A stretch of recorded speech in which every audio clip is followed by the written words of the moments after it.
Hello friends, Shri ಶೋಧನ ಚಾನಲ್ಗೆ ಸ್ವಾಗತ. ನಾ ಮೊದಲೇ ಹೇಳ್ದಂಗೆ ನನ್ನ ಕೆಲವೊಂದಿಷ್ಟು ಅನುಭವಗಳು, ಅನಿಸಿಕೆಗಳು, ನನಗೆ ತಿಳಿದ ಒಂದಿಷ್ಟು ವಿಷಯಗಳನ್ನು ನಿಮ್ಮ ಮುಂದೆ ಹಂಚ್ಕೊಳ್ಳೋಕೆ ಪ್ರಯತ್ನ ಮಾಡೋದನ್ನೇ ಈ ಶ್ರೀ ಶೋಧನೆ ಒಂದು ಉದ್ದೇಶ. ಇವತ್ತು ನಾ ಹೇಳಕತ್ತಿದ್ದು ಒಂದು ಸನ್ನಿವೇಶ. ದಿನ ಶಾಲೆಗೆ ಹೋಗೋ ಮುಂದೆ ನನ್ನ ಕಾಲೇಜಿಗೆ ನಾ ಹೊರಟಿದ್ದೆ. ಆವಾಗ ಒಂದು ಇಣಚಿ ಬಂತು. ಆ ಇಣಚಿನ ನೋಡಿದ ಮೇಲೆ ಭಾಳಷ್ಟು ವಿಚಾರಗಳು ನನಗೆ ನೆನಪಾದ. ಅವನ್ನೇ ನಿಮ್ಮ ಜೋಡಿ ಹಂಚ್ಕೊಳಕತ್ತೀನಿ. ಮೊದಲನೇದ್ದು, ನಮ್ಮವ್ವ ನನಗೆ ಹೇಳ್ತಿದ್ಲು, ಇಣಚಿ ಮೇಲೆ 3 ಗೆರೆ ಇರ್ತಾವೆ. ಅದು ರಾಮ ಕೊಟ್ಟ ಆಶೀರ್ವಾದ. ರಾಮ 3 ಬಟ್ಟು ಹಿಂಗೆ ಎಳೆದಿದ್ದ, ಅದಕ್ಕೆ ಆ 3 ಗೆರೆ ಅದಾವು ಇಣಚಿ ಮೇಲೆ ಅಂಥೇಳಿ ನಮ್ಮವ್ವ ಹೇಳ್ತಿದ್ಲು. ಅದು ನೆನಪಾಯ್ತು.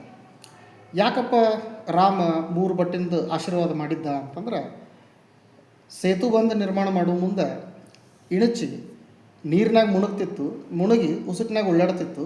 ಆ ಉಸುಕು ತಂದು ಆ ಕಲ್ಲುಗಳ ನಡುವೆ ಗಾರಿಗತೆ ಆ ಉಸುಕನ್ನು ಹಾಕ್ತಿತ್ತು.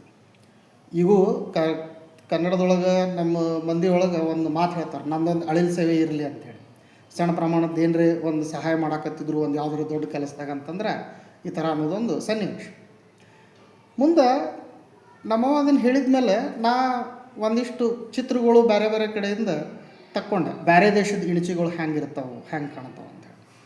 ಆಶ್ಚರ್ಯಕರ ಅಂದ್ರೆ, ಭಾರತ ಮತ್ತು ಶ್ರೀಲಂಕಾದೊಳಗೆ ಇರೋ ಇಣಚಿಗಳಿಗೆ ಅಷ್ಟೇ ಆ ರಾಮನ 3 ಬಟ್ಟಿಂದ ಏನು ಚಿನ್ನ ಅಂತ ಹೇಳ್ತಿದ್ಲು ನಮ್ಮವ್ವ, ಅವು ಅಷ್ಟು ಇರ್ತಾವೆ. ಬೇರೆ ಯಾವುದೋ ದೇಶದ ಇಣಚಿಗಳು, ಈಗ ಅಮೇರಿಕಾದ ಇಣಚಿ ತೊಗೋರಿ, ಆಫ್ರಿಕಾದ ಇಣಚಿ ತೊಗೋರಿ, ಅವ್ರ ಮೇಲೆ ಆ 3 ಬಟ್ಟು ಇರಂಗಿಲ್ಲ. ಅದಕ್ಕೆ ಅನ್ನಿಸ್ತು, ನಮ್ಮ ಹಿರಿಯರು ಎಷ್ಟು ಶಾಣ್ಯರು ಜೈವಿಕ ವೈವಿಧ್ಯತೆಯನ್ನು ಎಷ್ಟು ಚೆಂದಾಗೆ ತಿಳಿಯುವಂಗೆ ಕತ್ತಿ ರೂಪದೊಳಗೆ ಹೇಳ್ಬಿಡ್ತಿದ್ರು ಅಂತ. ಇನ್ನೊಂದು ವಿಷಯ ನೆನಪಾಯಿತು. ಅಂದ್ರೆ ನನಗೆ ಅನಿಸಿದ್ದು, ರಾಮನಂತ ಶಾಸಕ ಇದ್ದ ಅಂತಂದ್ರೆ ಒಂದು ಅಳಿಲು ಸೇವೆಗೂ ಒಂದು ಮಾನ್ಯತೆ ಸಿಗ್ತದೆ. ಅದೇ ಮಹಾಭಾರತಕ್ಕೆ ಬರ್ರಿ, ದುರ್ಯೋಧನನಂಥ ಶಾಸಕ ಇದ್ದ ಅಂತಂದ್ರೆ ಅಲ್ಲಿ ಎಂತೆಂಥವ್ರಿದ್ರು. ಭೀಷ್ಮ, ದ್ರೋಣ, ಕರ್ಣ ಅಂತರೂ ದಿಗ್ವಿಜಯ ಮಾಡಿ ಜಗತ್ತೇ ಗೆದ್ದಿದ್ದ. ಆದರೂ ಅವ್ರ ಶೌರ್ಯಕ್ಕೆ, ಅವ್ರ ವೀರತನಕ್ಕೆ, ಭೀಷ್ಮನ ಜಾಣತನಕ್ಕೆ ಏನೂ ಮಾನ್ಯತೆ ಇರಲಿಲ್ಲ. ಯಾಕೆ? ಶಾಸಕ ಸರಿಯಾಗಿರಲಿಲ್ಲ. ಅದು ನನಗೆ ಅವತ್ತು ಅನ್ನಿಸ್ತು. ಈ ಥರ ಒಂದು ಇಣಚಿನ ನೋಡಿದ ಮೇಲೆ ಇವು ಎಲ್ಲ ವಿಷಯಗಳು ನನ್ನ ತಲೆಯೊಳಗೆ ಬಂದ್ಬೋದು, ಆ ವಿಚಾರಗಳು ಬಂದವು. ನಿಮಗೂ ಈ ಥರ ಅನುಭವಗಳಾಗಿರ್ಬೋದು. ಈ ಇಣಚಿಯಿಂದ ನಾ ಏನು ಅಂದ್ಕೊಂಡಿದ್ದು ಅದನ್ನು ಹೇಳೇನಿ. ಇದಕ್ಕೆ ನಿಮ್ಮ ಅನಿಸಿಕೆ ಏನು ಅನ್ನೋದನ್ನು ನೀವು ಹಂಚ್ಕೋರಿ. ನಿಮಗೆ ಚಲೋ ಅನ್ನಿಸ್ತು ಅಂತಂದ್ರೆ ಈ ಕಥೆನ, ಈ ವಿಡಿಯೋನ ಲೈಕ್ ಮಾಡಿರಿ, ಸಾಧ್ಯ ಆದಷ್ಟು ಶೇರ್ ಮಾಡಿರಿ.